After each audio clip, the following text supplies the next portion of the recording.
Hello LovelyyOT, your girl Nancy, and I'm back again with another video. Now this video we are going to talk about one of the most asked questions, one of the most requested video ever is how to write goals. Okay, now goal writing is a skill that you kind of have to acquire in due time. Like, it's gonna come to you in due time, and then when it does come to you, you're gonna be like, it wasn't really that bad at all. Like, I'm gonna make this as short and sweet as possible. I've looked at different articles, I've read different books. I do like the Pedretti better. I feel like Pedretti explains the goal writing the easiest, so I'm going to, this reference for what I'm going to talk about is from the Pedretti book. Like, the most important thing is that all your goals must be tied to an occupation. And if you don't know what occupation is, then make sure you go to my video where I talk about the different occupations. So it must be tied to an occupation. Okay, because you got to remember, the goal of OT is to get your patient to engage in occupation. So if you have a goal that's not tied to an occupation, then it's not OT, therefore it's not billable. So make sure your goals are tied to an occupation. Okay, all right. So 5 easy steps. What? Yes, 5 easy steps to writing a goal. A, B, C, D, and E. Okay, so A is action. Your goal must have some kind of action. Patient will X, Y, and Z. 2, behavior. What is your patient doing? What is the activity in which your patient is performing? What is the task? What would they be doing? Okay. C is condition. Under what circumstances is the patient doing what they're doing? How are they doing it? D, degree. To what extent are they doing what they're doing? What degree are they doing it? What assistance are they getting? Okay? And the last one, E. E is expected. When do you expect your patient to meet this goal? Ta-da! There you have it. It's easy, right? Okay, now let's break it down a little bit more. So let me just give you a goal that I have here. Patient will don on shirt with one-handed technique with minimum assistance while sitting in 4 weeks. Now let's break it down with the A, B, C, D, and E. A, I have my patient will, which is the action. B, the behavior, donning on a shirt. Okay. C, condition.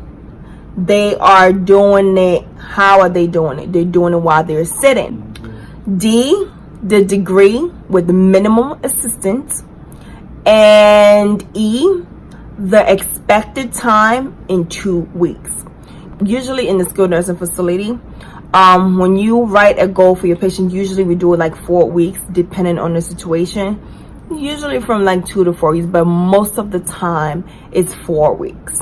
Another thing, when I told you guys earlier about tying your goal to an occupation, the reason why it's so important. So let me give you a scenario and see why it's important to tie it to an occupation. So a patient will increase sitting balance.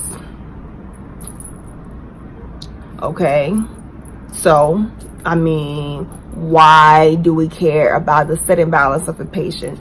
Why should I pay as an insurance person thing? Why should I pay because the patient's sitting balance is good? You have to justify your goals. So the best possible thing that you can say is to tie it into an occupation. Patient will increase sitting balance to good in order to complete toileting with independence.